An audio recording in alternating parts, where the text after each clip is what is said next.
It is my great pleasure to welcome you to this evening's Historic Awareness Program and to introduce a truly distinguished voice in the field of historic preservation, Tom Mays. We are deeply grateful for Bayview's Historic Awareness Committee for making this evening possible and for their ongoing work to preserve and honor the stories that shape our community. Their recent project, documenting Bayview's history, is a meaningful contribution to that effort. Thanks to the committee, a copy of the book will be given to each leasehold and is available following the lecture, right around the corner outside. A special thanks goes to Christine Parker for her countless hours of research and writing.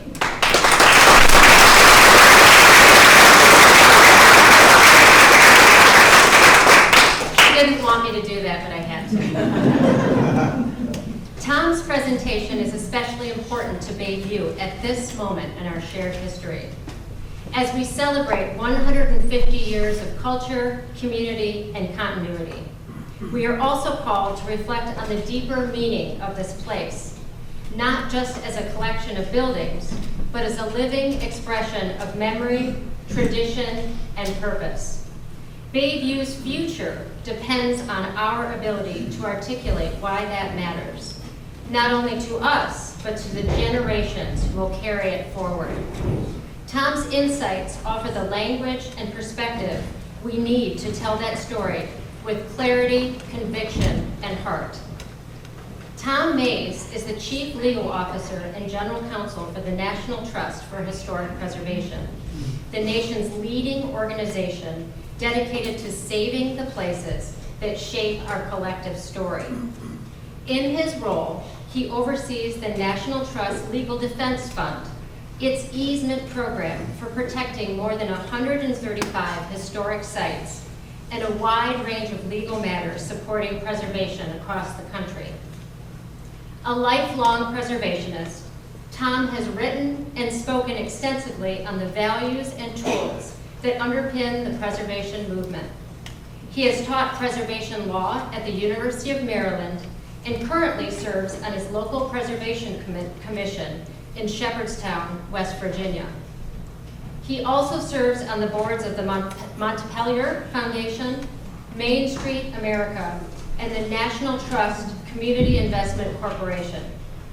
In 2013, he was awarded the National Endowment for the Arts Rome Prize in Historic Preservation.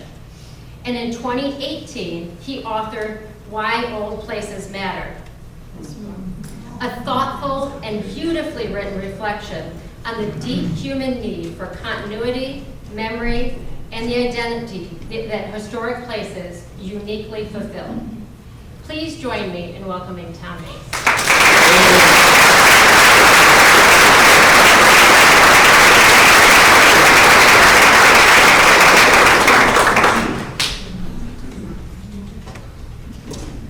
Thank you, Megan, for that very kind invitation and far more extensive than my introductions often are, so it's very much appreciated. I wanted to thank a few people in addition to you, and I will begin with Christine Parker, and she has graciously invited me to speak and has been a wonderful host while I've been here. I will also say, I thought we had a very large turnout. I don't usually have a full house for my presentations, but now I know it's because you came to get Christine's book, which you're going to get for free. So giving like freebies is a good way to attract people to an audience. So Christine, thank you, and thank you, Phil, also for your hospitality. I also want to thank David, Christine's brother, who is hosting me at his cottage. And it's been a lovely opportunity to stay there and to enjoy his company. I also wanted to thank the Bayview Association, the Board of Directors. I met Walt Byers last evening. I think Walt's here tonight. Yes.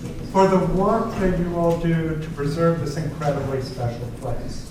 It is a National Historic Landmark, and it is a very special place. I have only been here for 24 hours, but I can feel the character of the place that is not only made up of the buildings, but also the people and the way they inhabit and use those buildings. So thank you for the work that you all do to protect and preserve this incredibly special place. Lastly, congratulations on your 150th anniversary.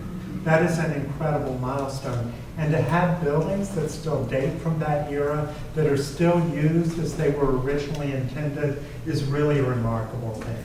So congratulations. All of you give yourselves a round of applause.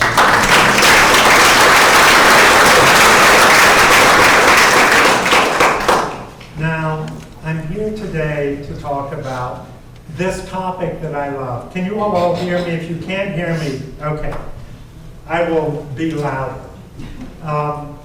This topic I care very deeply about, and I know that many of you also care deeply about, which is why old places matter to people. And I wanted to talk a little bit about how I came to this idea and why I wrote about it. And I'm going to try to bring in some examples from my brief 24 hours here in Bayview.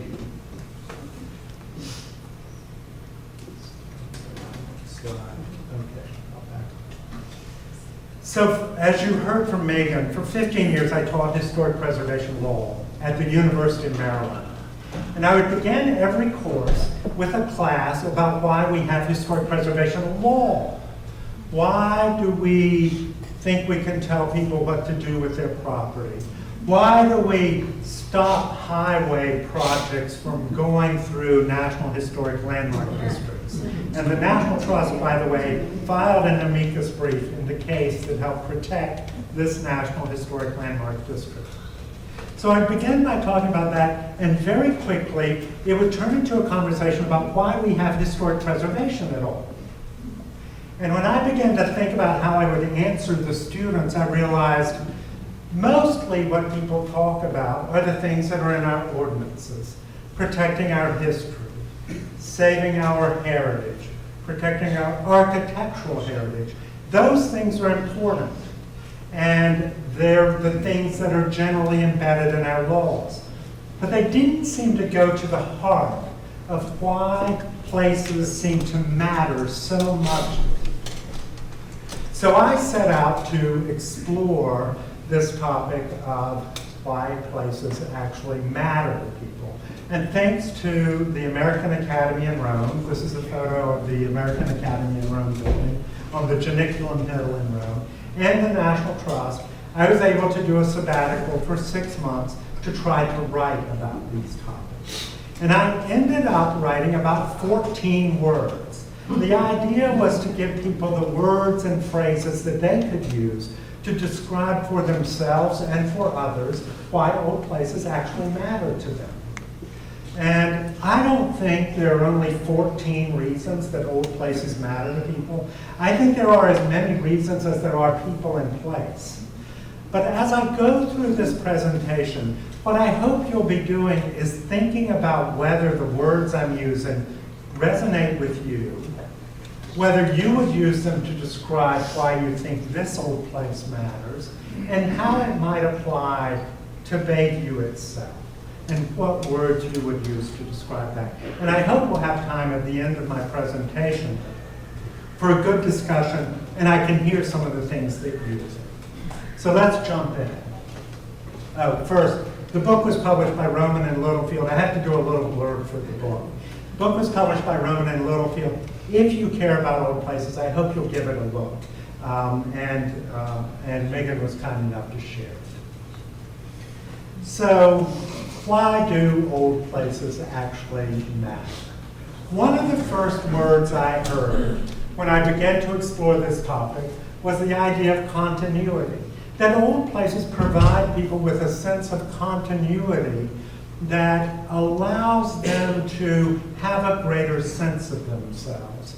And I began to do research into place attachment, how people become attached to place. And I found this quote: "The majority of authors agree that the development of emotional bonds with places is a prerequisite of psychological balance and good adjustment." And it helps to overcome identity crises and gives people the sense of stability they need in the ever-changing world. Old places are necessary for our psychological and emotional health. We see this in the places of our communities all over the country and all over the world. I use as an example this schoolhouse in the upper right-hand corner, which is where my father went to elementary school, which remains a community preschool today and serves to provide that continuity between generations in this little town where I grew up, Caldwell Station. But we see this perhaps most forcefully when the bonds between people and place are broken. So on the left is Palmer Chapel in the Great Smoky Mountains National Park. When the park was created, people were expelled from their communities to create the park. And it broke the bonds between people and place. Still, 3 and 4 generations later, people come back to this place to reunite with the place and with their community of people. And you see this all over the world. On the lower right is a place called Matera, Italy. They were half cave dwellings, considered unsanitary and unsafe, and so people were forcibly removed from them, ostensibly for health reasons. Yet when we visited, our guide said that her grandmother said that the community was never the same after they left these places. Old places provide this psychological balance that's necessary. And I believe you see this here in Bayview. So it seems to me that all of you will relate to this central campus image. I love this image. I don't think I'm qualified to walk through but you can feel that sense of continuity for the generations of people who have come here, generation after generation, but also people who have only been here for their lifetimes. Another word I heard was memory. And the architect Mary Donati says, old buildings are like memories you can touch.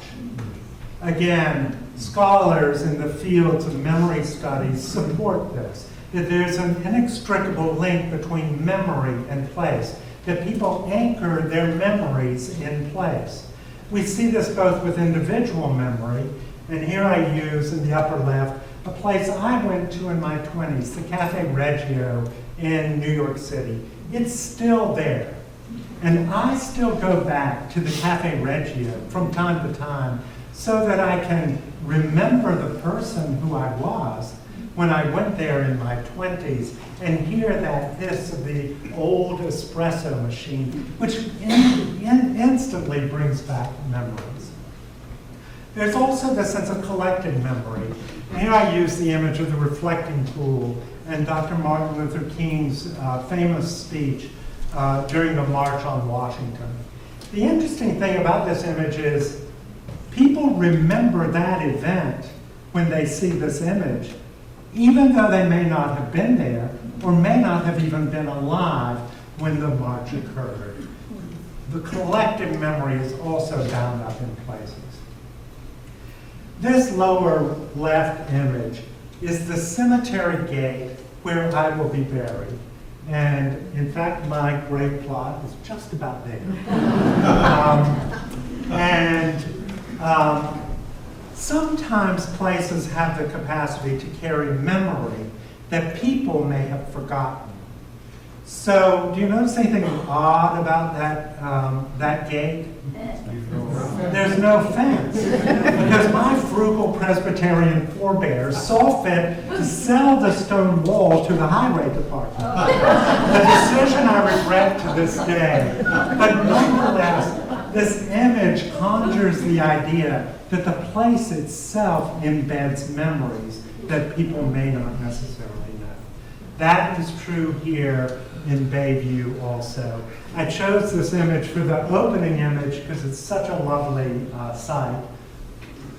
But when you all think about the idea of the many conversations or dinners or glasses of iced tea that you've had on the porches of the places here, the cottages here, if you just think about that cottage, it brings back all of those memories. These places embody those memories. Old places anchor our memories in place. Individual identity. And again, scholars have identified the reality that our identity is tied to place. In fact, they say people may not even be able to be separated from place. They are born in place, they are always in place. I use this as an example of my own identity. I have identity with that church. There's that graveyard you saw earlier, the church of my childhood where I was raised. My great-grandfather's simple, white North Carolina farmhouse. I'm closely identified with that. That's part of my identity. But our sense of identity also changes over time. We form a sense of identity with new places in our lives. In the upper right is a panoramic view of DuPont Circle in Washington, D.C., where I lived for 40 years. I have a close identity with that place, and even the American Academy in Rome. And I think here in Bayview, you also, there's this great quote too. Preservation affords the opportunity for the citizens to regain a sense of identity with their own origins, of which they have often been robbed by the sheer process of urbanization. That's from James Marston Fitch, who founded the preservation program at Columbia. But here at Bayview, I think you also have that sense of identity. I don't know who owns this cottage. I don't know whose cottage it is, but I can't imagine owning that house and not feeling a sense of identity with it. And I think many of you feel the same sense of identity with the places you've come to here for many years. In the materials and in the article, there was a discussion about me that talked about my connection with camp meetings. Christine, in part, convinced me to come because this was and is a Methodist camp meeting. It was founded that way. My own family helped start this camp meeting in rural North Carolina in 1829. This is a place called Rock Springs Camp Meeting. This open-air tabernacle was built in 1830. It has served as the 2-week-long Methodist camp meeting since it was built in 1830. People still go there for 2 weeks every August and hear preachers and ministers and music. And it's a fantastic structure. I just wanted to show you what it still looks like today. They still use these old plank benches. It's still open air with that timber framing. But unlike your very architecturally distinguished cottages, these are the cottages where my ancestors and relatives went and still go. And one small story here. I always stayed with my aunt, and originally these did not have floors. They just were dirt floors. But at the beginning of every camp meeting, people would take straw and spread straw on the ground, and that's what they would walk on over the course of the camp meeting. I remember that. That was still the practice when I went as a child. And the doorways were raised higher to hold in the straw. And I asked my aunt, why is the doorway higher? And she looked at me like I was an idiot, and she said, because it's a threshold.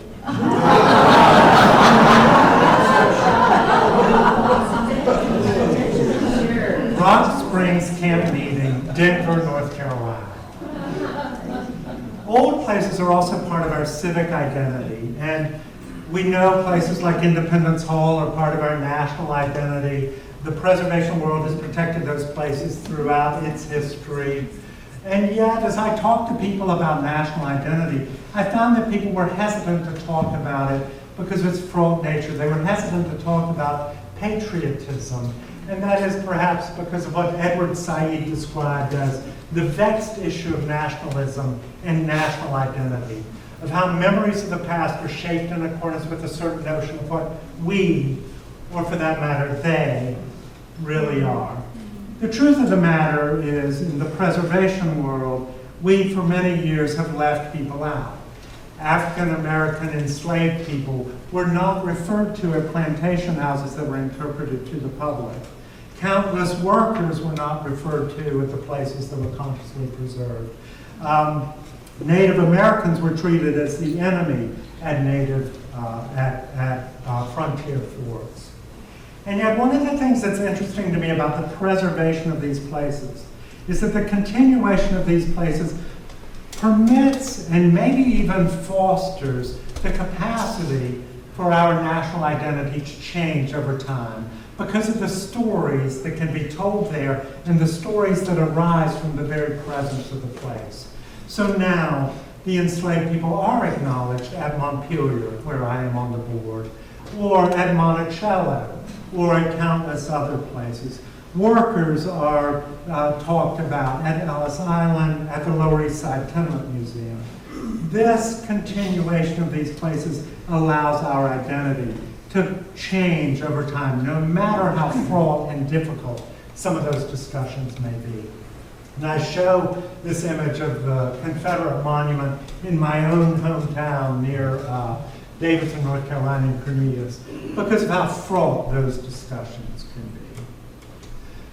But there's also a type of identity that's a universal identity. So on the right is one of the Bamiyan Buddhas. And you all know these were destroyed by the Taliban. And when they were destroyed, you felt a collective sense of loss across the world because of the loss of those. We felt a similar sense of potential loss when we saw the flames coming out of the top of Notre Dame Cathedral. These are places that belong to all of us. They're part of our universal identity. And we were deeply relieved when we found out that Notre Dame could actually be saved. There is civic identity here at Bayview also.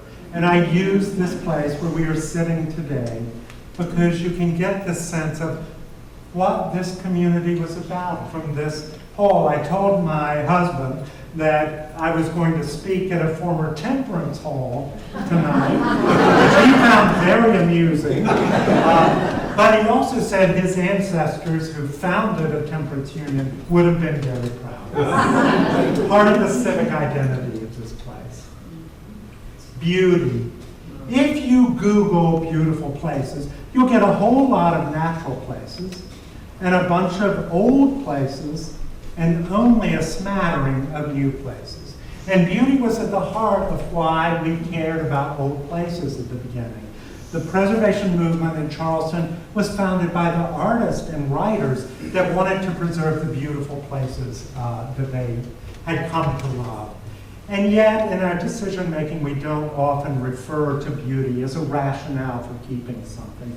And yet, studies show that beauty is a deeply positive experience, contributing to happiness and well-being. One of the other interesting things about the preservation movement is it is the movement where notions of beauty change over time. So I can remember the time when Victorian buildings were not considered beautiful. Many of you can probably remember that also. And then modern became popular, Art Deco became popular. It was the work of the preservation community to bring attention to those places that turned them from being ugly to being beautiful because people could appreciate them. So old places also are matter to people because they are beautiful. Bayview, okay, I took a lot of photos. It was really hard to pick the photo that represented beauty because there's so many of them here. This is the one I chose. I just love these cottages. I think they're beautiful, they're evocative, they're picturesque. So old places matter because they are beautiful. History and learning. These are the traditional reasons that we did historic preservation, to help people understand history. And the reason people can learn history well at old places is because it's like full body immersion. We experience history with all of our senses at a historic place. I use in the lower left the example of President Lincoln's cottage in Washington, D.C. People love to visit there because they can touch the handrail that Lincoln used when he went upstairs to bed and feel a direct connection to him and his time in the Civil War. The upper left is Emily Dickinson's house in Amherst, Massachusetts. People said they couldn't really understand her poetry well until they visited her home there. Battlefield shown in the center. Scholars have said they couldn't understand why some troops lived and other troops died until they went to the battlefield and saw the lay of the land and understood the lay of the land. This is true throughout historic sites, that full body immersion allows us to learn history. I show in the lower center Old Salem in North Carolina, where I was taken in high school.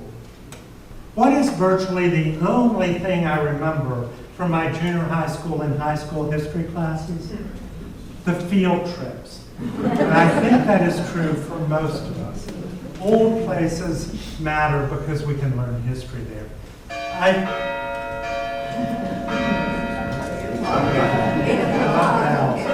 love bells. Does that mean I'm finished?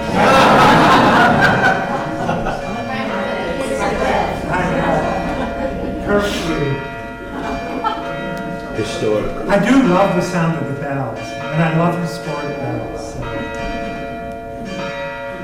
It used to be on the ground, but too many naughty people ran them in the night. I saw that image in Christine's book. There you go.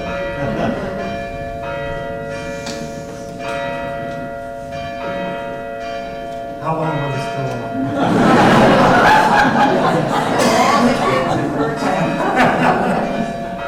I will wait.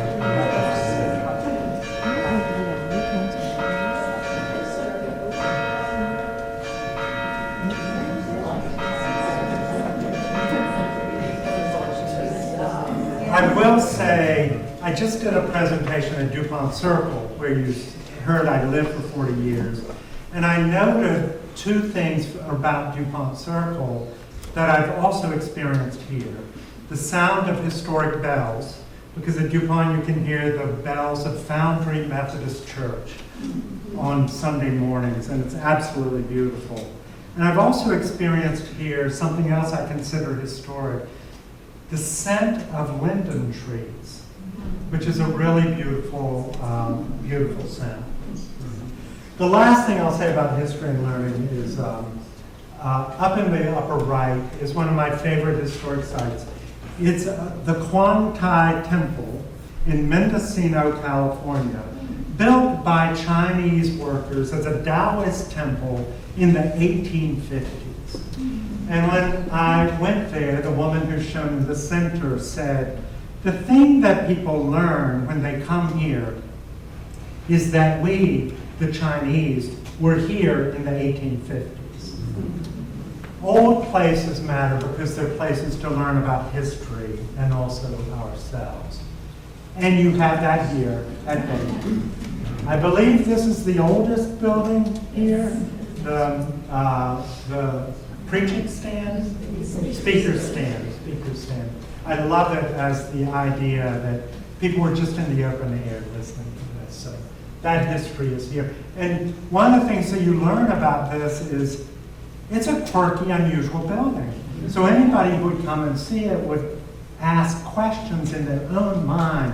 What was this about? Why was this building built this way? Architecture.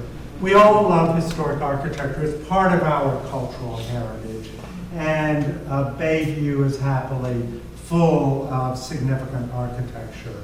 And I use this quote from Juhani Pallasmaa, who's a Finnish architectural theorist.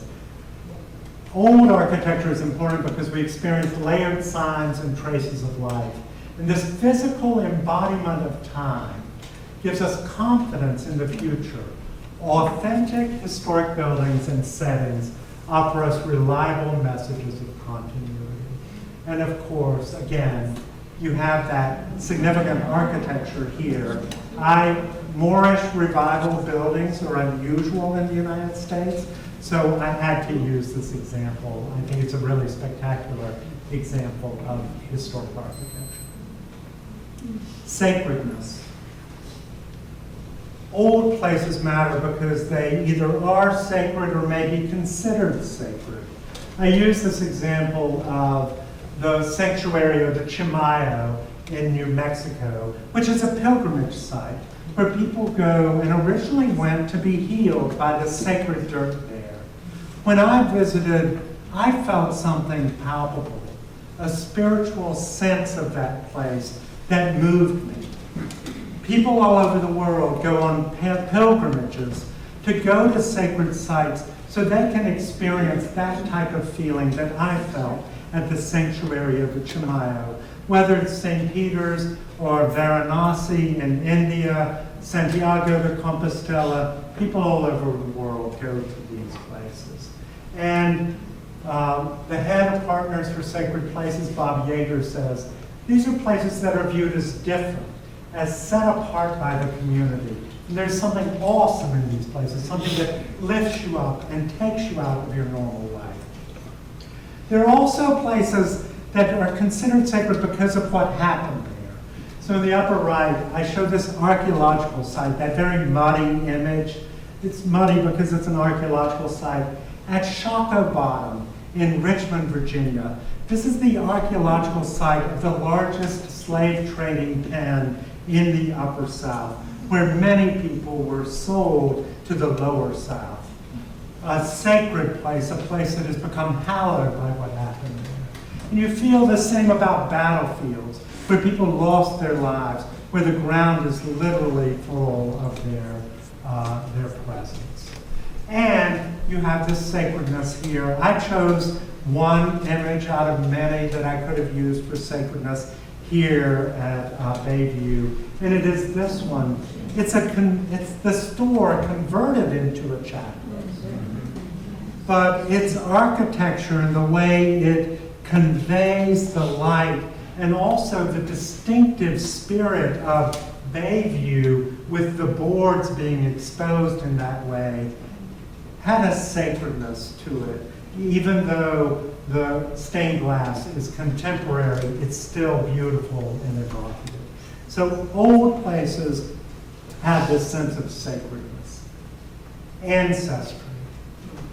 Old places matter because they connect us to our ancestors. The preservation world used to talk about this a lot, and then it was considered sort of elitist and exclusionary, and people quit talking about it. But in recent years, there's been an explosion in people's interest in ancestry from across a wide variety of people. The upper left is Somerset Plantation in North Carolina, a state historic site that became the first historic site in the United States that sought to bring together the descendants of the enslaved people to the place where they had been enslaved.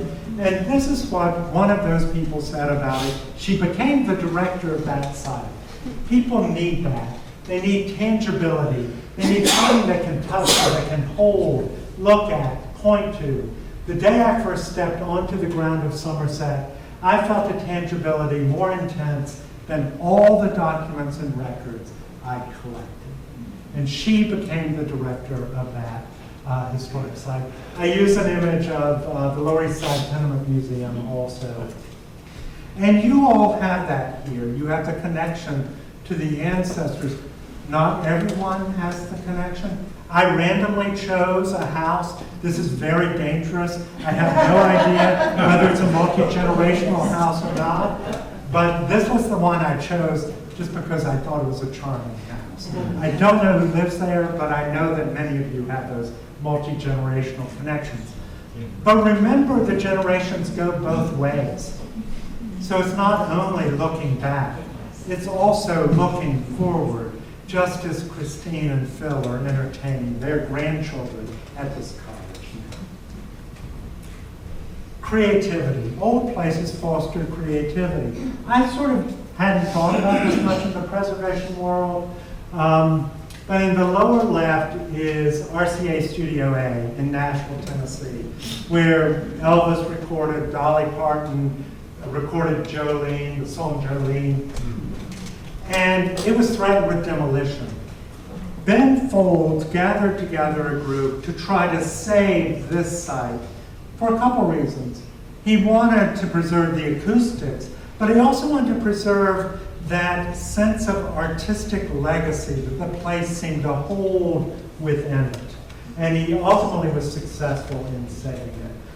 The other two images on the top and the right are of Daniel Chester Wood's studio and house in western Massachusetts. Daniel Chester French was the sculptor who did the sculpture of the seated Lincoln in the Lincoln Memorial. This is a National Trust historic site that is still to this day used to try to continue that artistic legacy. So we have a residency program for contemporary sculptors and continue to ask them to be inspired as he was inspired at this place in western Massachusetts. We don't really know why there's this connection between creativity and old places. Jane Jacobs identified it.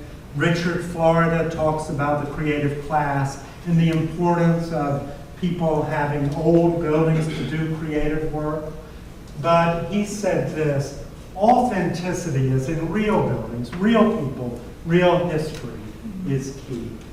And you all constantly are creating here in these old places. This 1914 building, I was just moved by going to Vespers last night and seeing the creativity of new and older artists continuing to be inspired by performing in this place.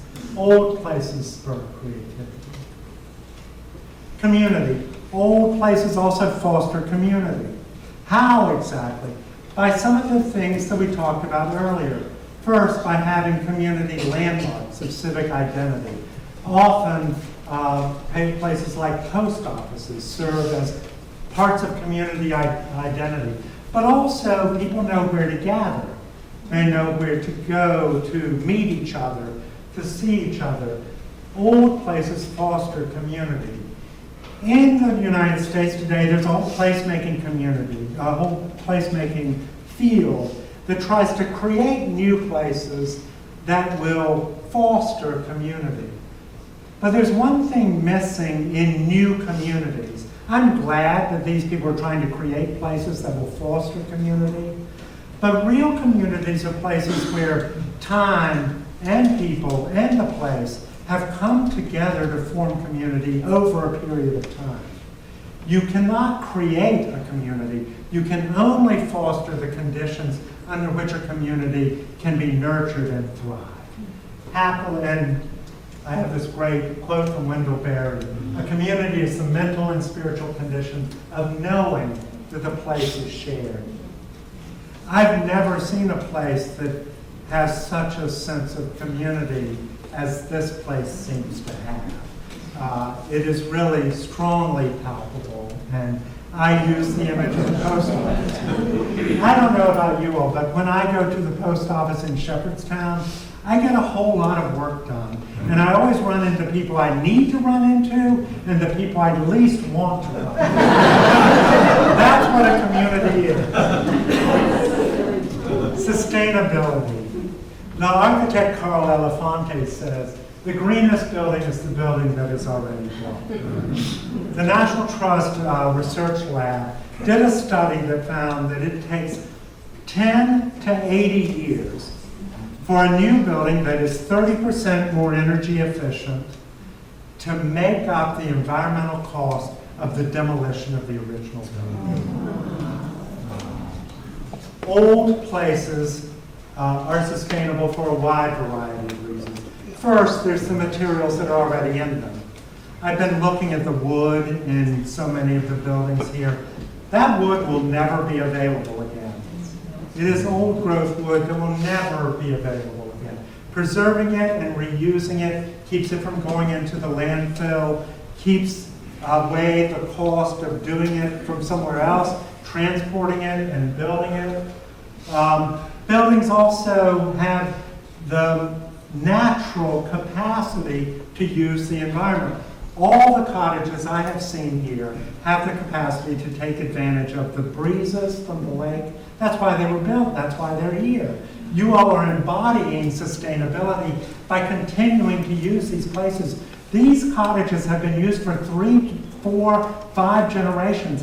It doesn't get more sustainable than that. You are the record of sustainability. I showed the church that I mentioned earlier, Raymer Presbyterian Church. When hurricanes come through that part of North Carolina, they still use the shutters and just close the shutters, just as you all do when you close the cottages here.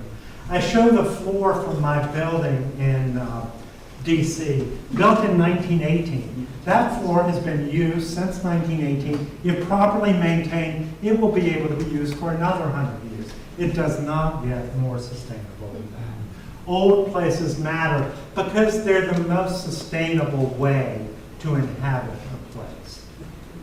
Here, look at these windows, still being used for ventilation, just as they were historically. I love them so much. Christine, I'm going to call you out a little bit. She said they had a steampunk quality, which I love that idea. And then this cottage, which we drove by today, a sweet cottage, still the original siding being used, the shutters on it, the porch, all of those things.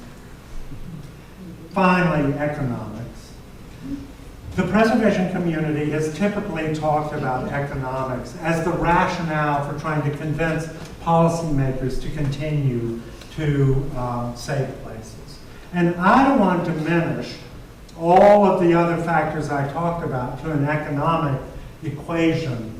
But the good news is that the reuse of historic buildings and preservation does lead to a flourishing and sound economy.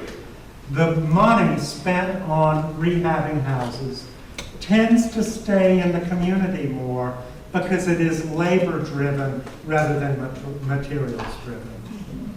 People go to places for tourism. You all gather here because of the special nature of this place. Old places help support a sound economy. I've got more studies I could talk about here. That is true in this place also. I did not put an image in.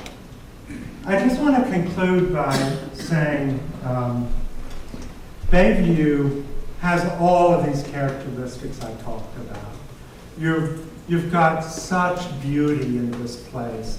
It's really movingly beautiful. It's a community. Watching the kids on their bikes or walking back from the beach and seeing how people interact, the way people interact on their porches and back and forth on their porches. You've got creativity, as we talked about, the way that is fostered here. You've got this sense of history. All of these factors are present here at Bayview. I'll end, going the wrong way. I'll end with this image of a building in Baltimore.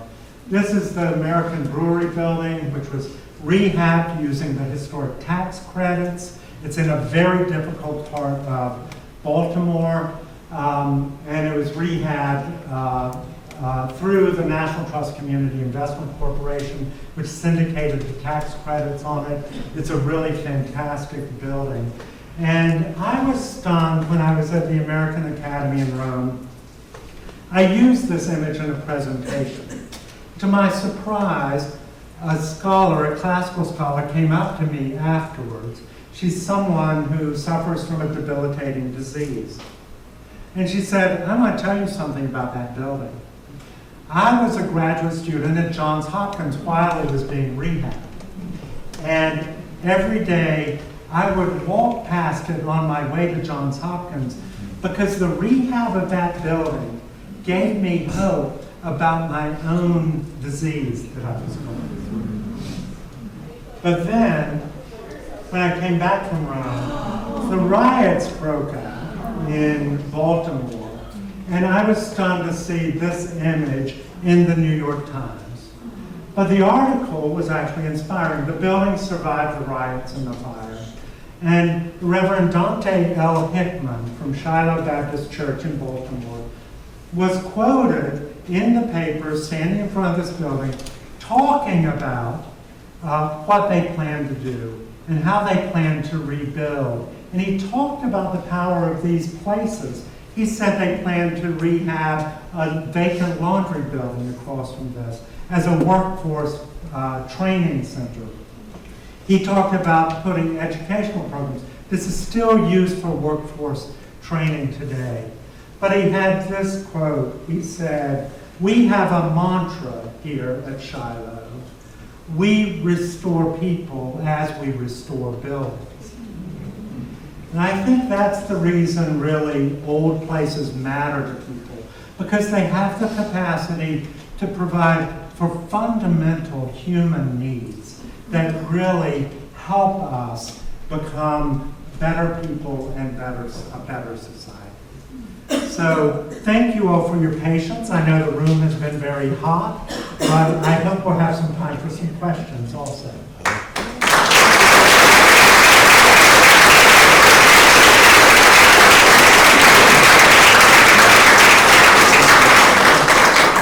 Questions? Other words you would have used? Yes. It's curious, this last thing you said, because I'm thinking that, as, you know, as a community ages, it's a way for people to say, when their community is preserved, I mattered. I made a difference here. Did you all hear that? The comment was, as people age and they know they were part of this, I'm paraphrasing, then they can also know I mattered because I nurtured and continued this community. Other comments, questions? Yes. So I wonder if you could talk a little bit about stewardship. I think about, so I grew up in an old house, and then I got married. I bought an old house, and you were in another old house. So, and you know, stewardship in my life has come to be kind of a reminder that it's not all about me, and it's not all about what is happening right now. It's you know, part of a flow from people who came after me and people who are coming forward. And you know, I kind of feel like it's a good thing that thinking about that my role here is to sort of make sure that there's a forward for people to get to someday. And really, in some ways, we're just kind of caretakers for the time that we're here. We're, you know, passing this flow on to people in the future. Thank you for the question. I'll try to paraphrase it, although you stated it so beautifully. The gentleman was making a comment about stewardship, and as you own or care for these historic places, how to recognize that we're caretakers for this moment in time and passing them from the previous generation to the next generation, and the caring, important quality of that. I'm not sure I have much to add to the way you phrased it. You really phrased it beautifully. All these reasons I talked about only continue if the place continues. So I think it's a really good philosophy to think about us as just being caretakers for it as we move from one generation to the next and care for it. I will also credit the Bayview Association and the Architectural Review Committee and the Historic Awareness Committee for helping foster that sense of stewardship and working with the community to help continue to make these places usable and livable while also ensuring that their fundamental character remains intact. So credit to them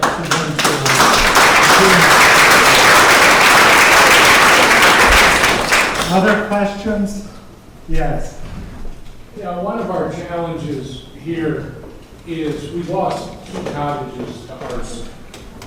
And we learned of the conflict of current building codes and historic preservation, the owners of one cottage were forced to do a lot of things that made no sense. Heavily insulate the buildings, dual pane windows, insulated doors, in a community that is seasonal. Is there anything that you're aware of at the National Trust level that suggests there might be help for communities like ours? Great question. The question was about when houses are built new here, whether to replace houses that were lost from arson or other reasons, and the conflict between the seasonal use of these buildings and the building code that requires more intrusive treatments. It's a great question. We talked about it a little bit at dinner last night. I really think this is a matter of educating the building code people and perhaps doing a change to the code, that if buildings are only going to be used seasonally, you don't want to insulate them, because then they actually won't be preserved as well. That change in temperatures and humidity will not be good for the long-term quality of the building. So this is a unique situation, I think, and I actually suggested last night that we post this question on some of the preservation forums and see if others around the country have examples of trying to work with code enforcement folks so you can build simple buildings again, and buildings that don't have to be insulated for winter when that's not necessary. So, great question. I don't know the answer, but I think it's something this community should work on, and I'm happy to try to help with some of our resources. Other questions? You all have been a great audience, and I thank you for bearing with the warm temperatures, and thank you all very much. It's been a